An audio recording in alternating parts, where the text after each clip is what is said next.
at Stream of Love today. I decided to divorce my husband, but deep inside, I feel extremely uncomfortable and tormented, even though I am not wrong. The person who is always right is often lonely. The one who dares to listen is the one who can preserve love. Welcome to Streams of Love. In love, there is no absolute right or wrong, only whether it is compatible or no longer compatible. Therefore, if you believe that I am not wrong, yet deep inside you still feel torn and heavy-hearted when making the decision to divorce, that is not a contradiction at all.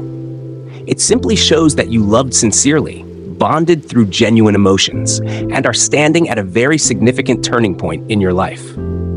That feeling of inner turmoil is not a sign that you made the wrong choice, but a reminder from within that this decision needs to be understood clearly and examined deeply, rather than based solely on logic or a simple conclusion of right versus wrong. That is why, at Streams of Love, I will walk with you in analyzing each psychological layer and each hidden emotional conflict, so you can broaden your perspective, understand what you are afraid of, what you are holding on to, and what is truly necessary for your long-term happiness.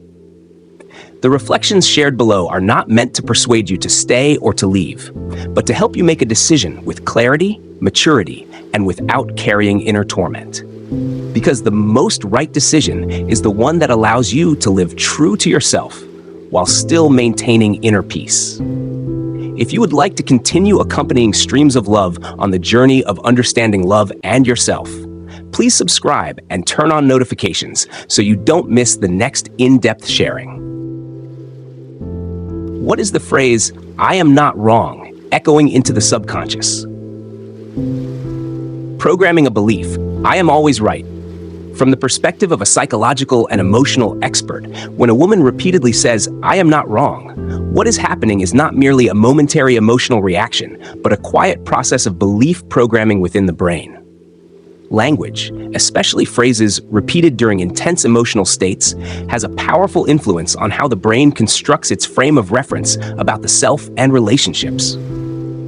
When the mouth keeps affirming, "I am not wrong," the brain begins to automatically activate defensive mechanisms. This mechanism leads a person to bypass self-reflection, not because of a lack of maturity, but because the brain is prioritizing the protection of psychological safety.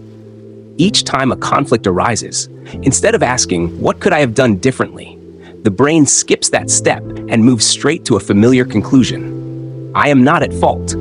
From there, an implicit belief gradually forms in the subconscious. If a problem occurs, it certainly isn't my fault. The crucial point is that the subconscious does not have the ability to analyze right and wrong in a moral or rational sense. It does not judge who is right or who is wrong. It simply records what is repeated often enough and reinforces it as truth. The more the affirmation, "I am not wrong," is repeated, the more the subconscious accepts it as a core piece of self-data, shaping the way one reacts in all future relationships. The issue does not lie in whether the woman is right or wrong, but in how the belief, "I am always right," can unintentionally close the door to mutual understanding. When the brain becomes accustomed to automatically excluding the possibility that adjustment is needed, emotional connection gradually gives way to defensiveness. And it is precisely at this point that many relationships do not fall apart due to a lack of love, but because both sides lose the ability to look back at themselves with softness and honesty. Recognizing this process of belief programming is not about self-blame, but about understanding that healing does not begin with proving oneself right, but with the courage to question the very things we believe to be right. Activating the ego's defense mechanism. The phrase, "I am not wrong," rarely appears in a state of inner peace. It is usually triggered at moments when a person feels emotionally threatened, such as when being criticized, deeply hurt, or feeling misunderstood and not truly recognized for their efforts. In those moments, this reaction is not simply stubbornness or rigidity, but a sign that the ego has switched into self-protection mode. At a deeper level, the subconscious interprets the situation through a very primitive formula. Admitting I am wrong equals being at a disadvantage equals a risk of further hurt. To the subconscious, admitting fault is not understood as a mature or well-intentioned act, but rather as a dangerous lowering of one's armor. Therefore, it will do everything possible to prevent that from happening. And one of the fastest and most effective tools is to deny responsibility or strongly affirm, "I am not wrong." As a result, the ego immediately erects invisible defensive barriers. These barriers make it difficult to fully listen to the other person's words because every statement can then be interpreted by the brain as a potential threat. Instead of receiving information in order to understand, the brain prioritizes reacting in order to protect. This is why the common reflex is to argue back quickly, over-explain, or counterattack, even when the other person has no intention of causing harm. In this state, the ability to understand another person's emotions is significantly reduced. Dialogue is no longer a connection between two people, but becomes a silent battle between two egos, where each side tries to prove themselves right in order not to feel vulnerable. Sadly, the more defensive one becomes, the greater the emotional distance. The more one reacts, the deeper the loneliness within the relationship. Understanding the ego's defense mechanism is not about blaming oneself or one's partner, but about realizing that behind rigidity often lies a fear of being hurt that has not yet been healed. And only when a person feels safe enough, truly heard enough, will the ego be willing to lower its barriers, making space for listening, empathy, and genuine connection. Shifting responsibility outward. From the perspective of a psychological and emotional expert, when the phrase, "I am not wrong," is no longer a momentary reaction, but becomes an emotional reflex, a more dangerous process begins to unfold. Responsibility is gradually pushed outward. At this point, the brain no longer searches for answers within, but unconsciously turns its focus outward to determine who or what should be responsible for the discomfort that exists. In such conflicts, blame is often assigned to circumstances, because the timing was wrong, because of life pressures, because fate was not favorable. When it is not the circumstances, responsibility is shifted to the other person, because they are not understanding enough, not sensitive enough, not loving enough as expected. And more subtly, blame is even projected onto the other person's emotions, that they are too sensitive, overthinking, or too demanding. In this way, the speaker is almost completely exempted from any need to look back at themselves. At the subconscious level, a silent lesson is being recorded. I don't need to change. Others are the ones who need to adjust.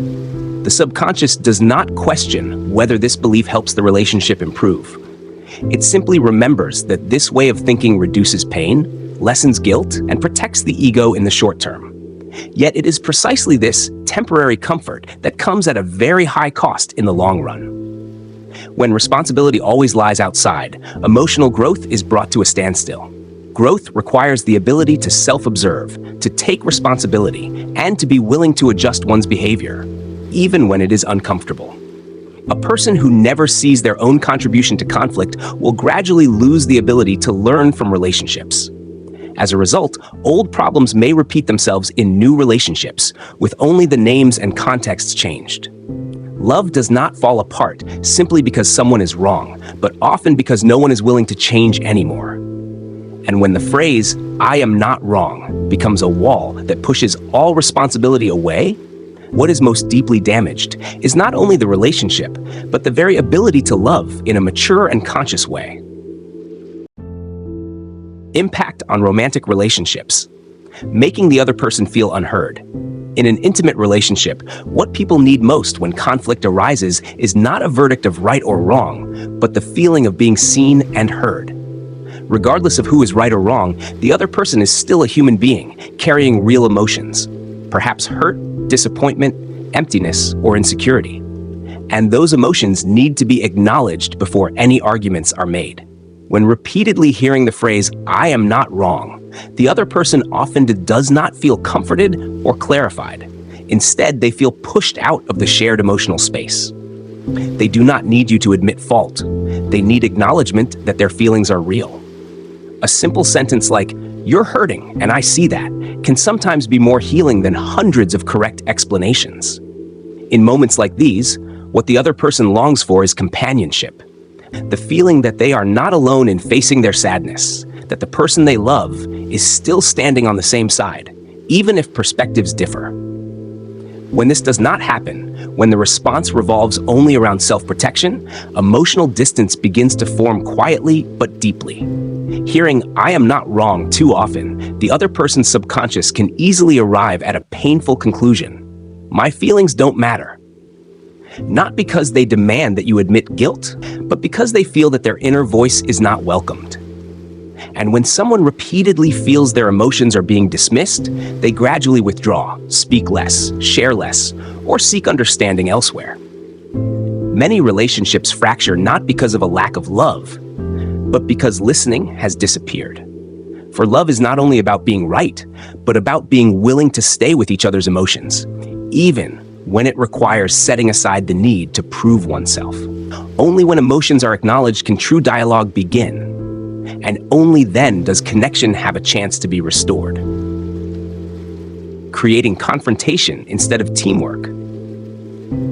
Love was never meant to function like a courtroom. In a healthy relationship, two people do not exist to judge each other, but to face the difficulties that arise along their shared journey together. Yet when one person repeatedly insists on being right, the relationship is unconsciously pulled into a very different structure, a structure of confrontation. At that point, the two no longer stand on the same side to resolve the problem, but begin to stand on opposing sides. Every word, every response is no longer meant to foster understanding, but becomes a strategic move to protect one's personal position. The original issue, which was simply a knot that needed to be untangled, is gradually pushed aside, making room for a silent battle over who is right, who is wrong, and who must give in first.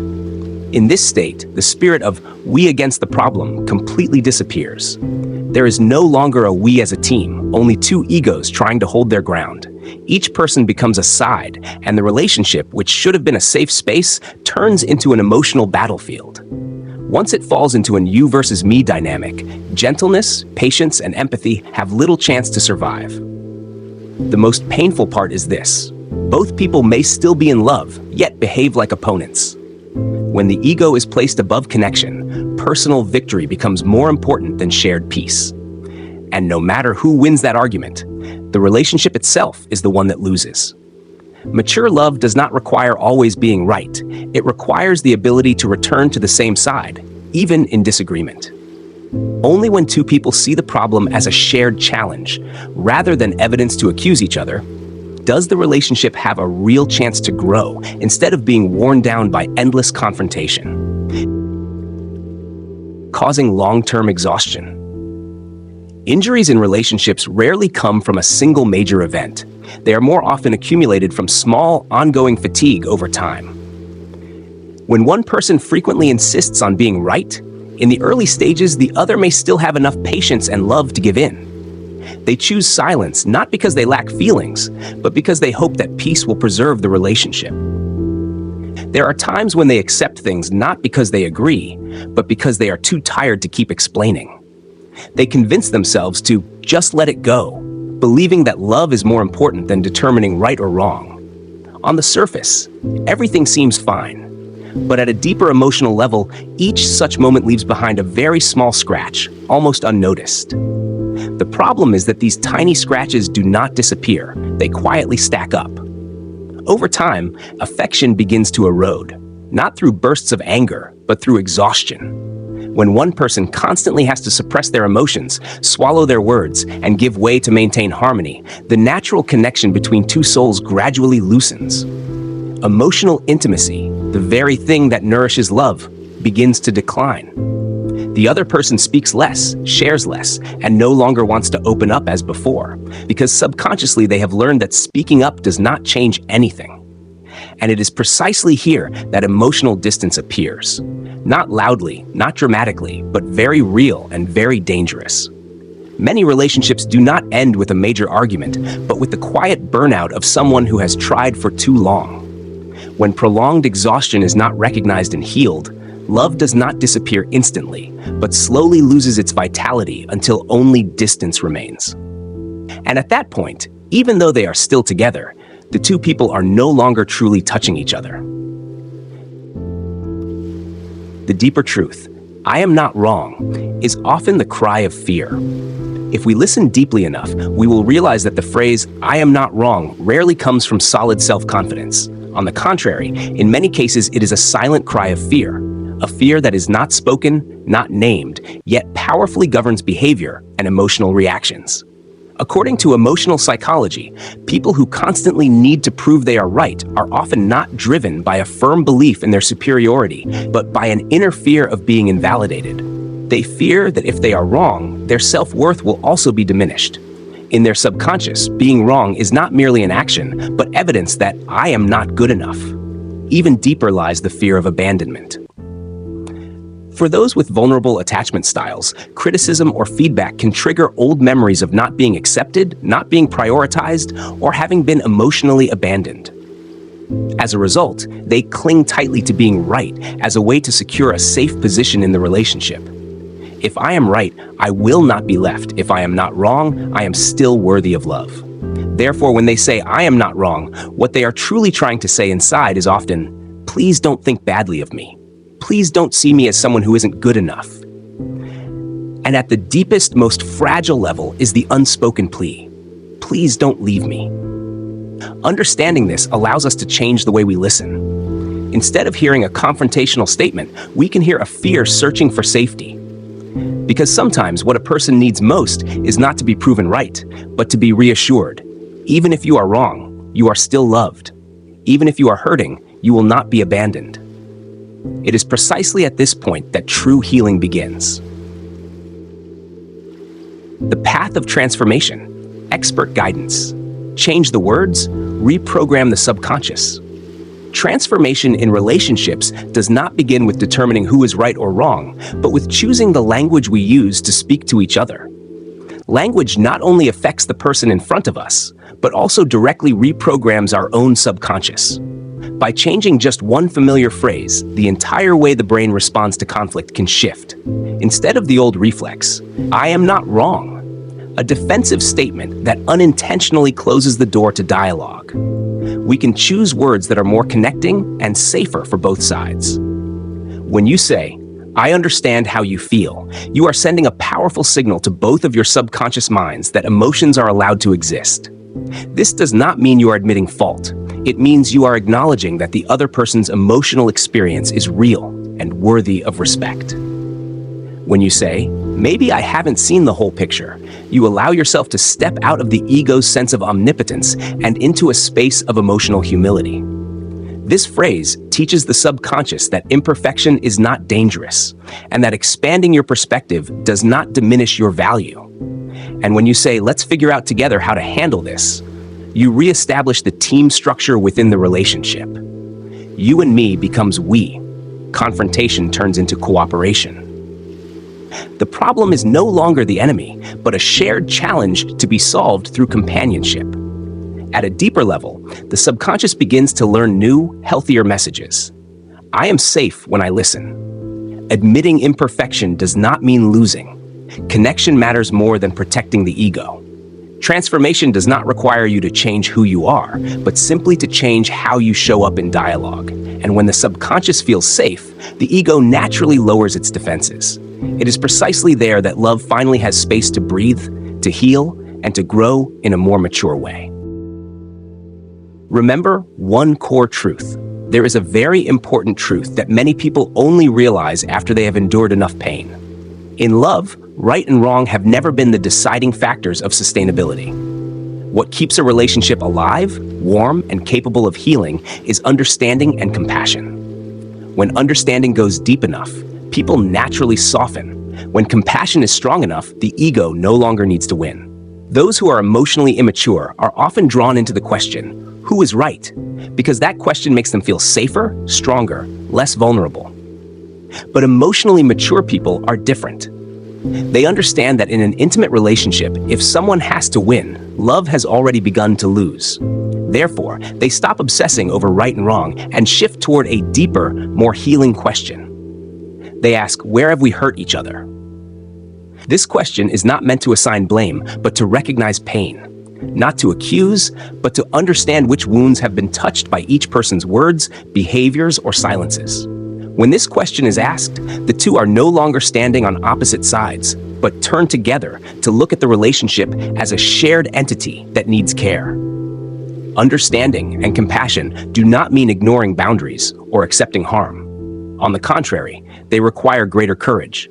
The courage to face one's own emotions honestly, the courage to acknowledge one's role in the shared pain, and the courage to choose connection over defense. Remember, mature love is not a place to prove oneself right, but a place where each person feels safe to be themselves, even when imperfect. And when two people choose to ask the right question, not who is right, but what do we need to heal together, love finally has the chance to go farther and deeper. The relationship expert's closing statement.